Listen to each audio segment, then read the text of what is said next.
Good morning, good evening, good afternoon, depending on where you are in this world. This is Hedging Lee with a morning update for Bitcoin. So here we have a blank slate of the very close short-term prices for Bitcoin. We had drawn this several days ago, last week. And we also drew a smaller one here. But I'm not going to draw that right now because I want to do the earlier wave count.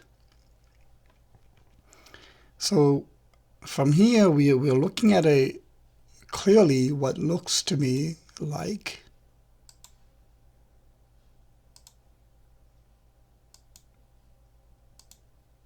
a wave 1,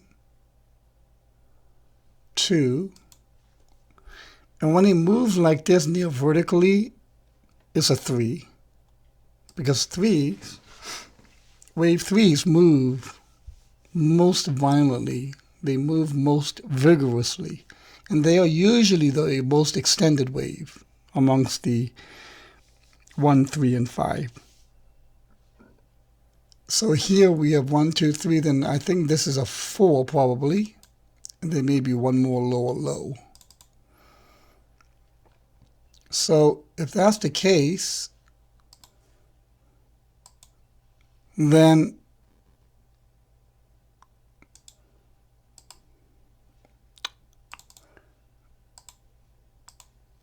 we can probably expect one more lower low. And I'm going to say wave 5 should be approximately same as wave 1.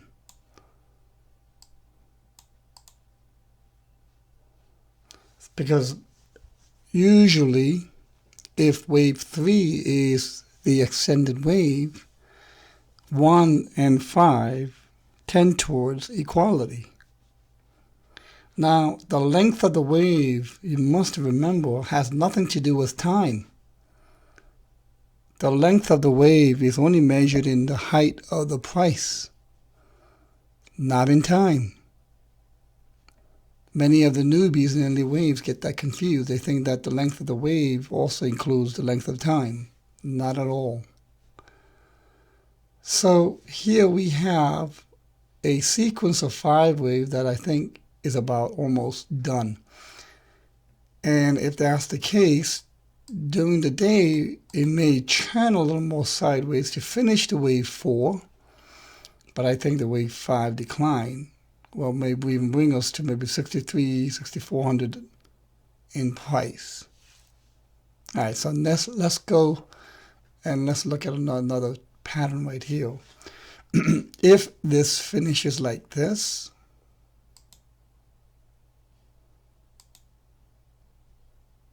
we can also probably look at the potential of this whole thing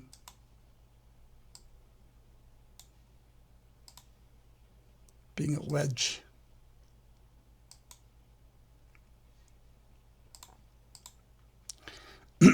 So if price just bounces around and maybe does an ending diagonal for wave 5, it'll be very interesting to see if we can generate a downward wedge and a breakout to the upside. All right, so let's go a little longer term frame. But before that, I got a lot of, not a lot, but a good number of panic-ridden emails and messages where while this was occurring during yesterday, people were panicking basically. And I think that's pretty normal. That's pretty human. But I think as you go through the awareness section of your analysis, I think the panic goes away. I've always said that awareness keeps the panic away. Awareness of your primary and your alternate accounts enable you to not be caught in a surprise, so that when something like this happens, the question you're not asking is, what happened? That's not what you're asking. The question you're asking is, I see, so this scenario is now playing out. So that must mean the alternate count of this type is playing out, and the Elliott wave is going to be likely of this type. The pattern is going to be likely of that type. That's the kind of thought process you're having. Yes, as a human being, you'll feel it, absolutely. But how you react to that, I think, is very important. Also, it's really a matter of patience and discipline. That's really what it boils down to, basically. And I've always called that the fact that awareness even supports and augments the patience and discipline factors. So here now is the little bit of a longer, wider scope perspective. So we're looking at this little tiny segment earlier. This, what looks like so big and grandiose in price move, is a very small, tiny fragment right here. And we're still looking at the ABC. This whole triangle, the last cycle down, 5, 3, 5, is turning out to be potentially a zigzag.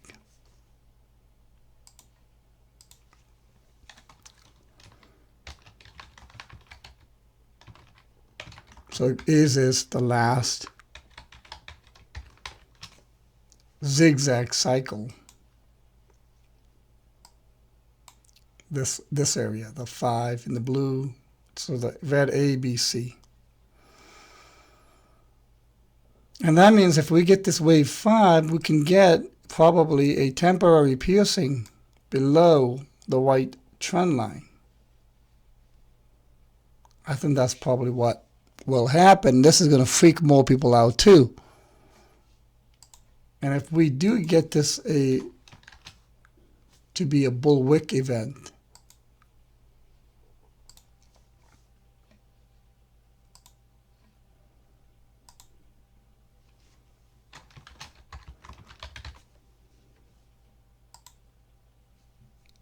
which is highly desirable for the bullwhip event, it'll freak a lot of people out. It'll stir down and prompt a lot of the weak sellers to just sell and panic sell, thinking that the support is broken for decisive. Support is decisively broken. That's what the thinking probably will be. Now, what needs to happen is that if that break does occur, it needs to come back inside and above the lower trend line pretty quickly. Shouldn't be outside of it more than, let's say, a day and a half to 3 days. Now let's go even a little bit longer term. So here we have the A, B, C, D, E.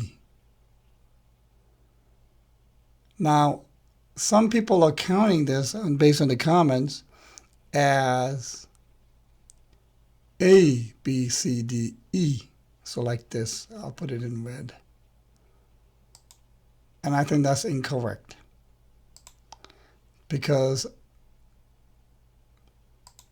if you count it as the red way, A, B, C, D, and E, and then they're saying that the E wave is on the top of the triangle, and therefore the price will decline.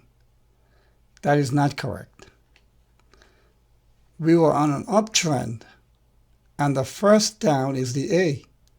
And that first down is a component of this triangle.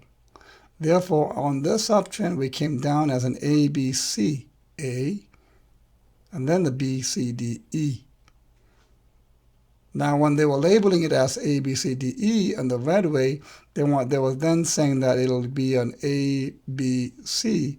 But I would ask you, show me where in the Elliott wave principle text where a B wave counts as an A, B, C, D, E. So I believe my preferred count. And I assure you, when you have two electricians in a room with a chart, they will argue about which way is the better way to count. And if you think that A, B, C, D, E, the red way, with the E's on top, is the better way, all I can say is, sure, you win. It is not worth arguing as to which way counting is the correct way, because there's no happiness in doing that. I also actively avoid looking at and reading anyone else's analysis. It's not because in any way whatsoever that I'm arrogant. It's not because I don't think they're good enough. They're very good analysts. It's just that as a human being, if I see someone else's analysis, it'll influence one way or another and impact my analysis. And I want to be for that to be as uninfluenced, to be siloed as much as possible. Because for me, one of my analysis technique is first impression always is what I usually go with. And if that first impression is going to be influenced in any way whatsoever by someone else's analysis, by reading and listening to their analysis, then I'm going to get a flawed output. Many people who were in this stage were going on a guru buffet line. Even if they were proficient themselves on how to analyze during this part of the correction, many of the analysts were looking at each other's. Out of what? Fear. And during this stage, many were looking at everyone else's. Out of what? Greed. So I'd rather primarily depend on my analysis. Anyways, price is coming to touch the lower trend line. Volume is declining. When I saw this massive volume peak, just like we did in September correction, I knew this was pretty much the bottom at the 5,900 level. Volume is declining. Now, there is a condition here that this white support line must hold from all decisive breaching. What is a decisive breaching?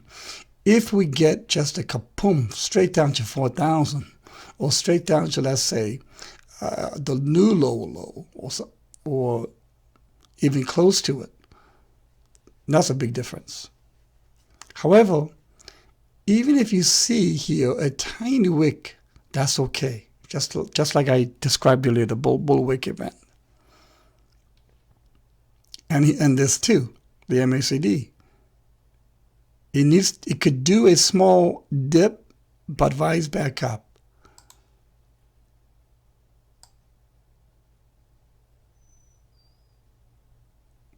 That's what I'm expecting for the MACD.